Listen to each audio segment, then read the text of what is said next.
Humanities and commerce എടുത്തവർക്ക് പട്ടാളത്തിൽ ജോലി കിട്ടത്തില്ല എന്ന് കേട്ടിട്ടുണ്ടോ? എങ്കിൽ ഈ വീഡിയോ നടത്തും. നോൺ സയൻസ് എടുത്ത് പഠിച്ച കുട്ടികളുടെ ഇടയിൽ ഒരു കൺഫ്യൂഷൻ നിലനിൽക്കുന്നുണ്ട്, ഡിഫൻസ് മേഖലയിൽ ജോലി കിട്ടുമോ എന്നുള്ളത്. ഒരു തരത്തിൽ നിങ്ങൾ ഒരു ടെൻഷന്റെ ആവശ്യമില്ല. കൊമേഴ്സ് ആൻഡ് ഹ്യൂമാനിറ്റീസ് എടുത്ത് പഠിച്ച കുട്ടികൾക്ക്, ഞാൻ ഒരിക്കൽ കൂടി പറയാം, കൊമേഴ്സ് ആൻഡ് ഹ്യൂമാനിറ്റീസ് എടുത്ത് പഠിച്ച കുട്ടികൾക്ക് ഡിഫൻസ് മേഖലയിൽ ഒരുപാട് തൊഴിൽ സാധ്യതകളുണ്ട്. എസ്പെഷ്യലി ആർമി, GD, എയർഫോഴ്സിൽ Y ഗ്രൂപ്പിലും നേവിയിൽ MR-ലും അപേക്ഷകൾ നിങ്ങൾക്ക് അയക്കാവുന്നതാണ്. ഇനി കൊമേഴ്സ് എടുത്ത് പഠിച്ച കുട്ടികൾക്ക് ഒരു പ്രത്യേകത കൂടിയുണ്ട്, ആർമിയുടെ ക്ലറിക്കൽ പോസ്റ്റിലേക്ക് അപ്ലൈ ചെയ്യാവുന്നതാണ്. ഇതൊന്നും കൂടാതെ അർദ്ധസൈനിക വിഭാഗങ്ങളിലേക്കുള്ള കംപ്ലീറ്റ് ആപ്ലിക്കേഷൻസ് നിങ്ങൾക്ക് അയക്കാൻ പറ്റും വിത്തൗട്ട് എക്സെപ്റ്റ് ട്രേഡ് കൺസൈൻഡ് ആയിട്ടുള്ളത്.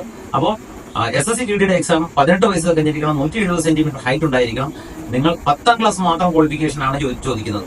+2 നിങ്ങൾ കൊമേഴ്സ് എടുത്തിട്ടുണ്ടോ ഹ്യൂമാനിറ്റീസ് എടുത്തിട്ടുണ്ടോ അത് അവിടെ ബാധകമല്ല. സോ ഇങ്ങനെ ഒരു കൺഫ്യൂഷൻ നിങ്ങൾക്ക് ആവശ്യമില്ല. ഡിഫൻസ് മേഖലയിൽ സാലറിയിൽ വലിയ വ്യത്യാസങ്ങളൊന്നുമില്ല, ചെറിയതായിട്ടുള്ള ഒരു വ്യത്യാസങ്ങളേ ഉള്ളൂ. ട്രേഡുകളിലായാലും മറ്റ് സാലറി ഇതിലായാലും അലവൻസസ് ആൻഡ് ബാക്കിയുള്ള ബെനിഫിറ്റ്സ് എല്ലാം സെയിം ആയിരിക്കും. അതുകൊണ്ട് നോൺ സയൻസ് എടുത്ത കുട്ടികൾക്ക് അങ്ങനെ ഒരു ടെൻഷന്റെ ആവശ്യമേ ഇല്ല. ഒരുപാട് GDക്ക് ഒരുപാട് അവസരങ്ങളുണ്ട്, ഒരുപാട് വേക്കൻസികളുണ്ട്.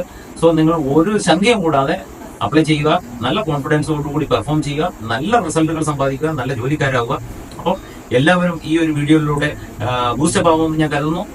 എത്ര പെട്ടെന്ന് ആപ്ലിക്കേഷൻ അയക്കുക. എല്ലാവർക്കും വിജയം ആശംസിക്കുന്നു. ജയ് ഹിന്ദ്.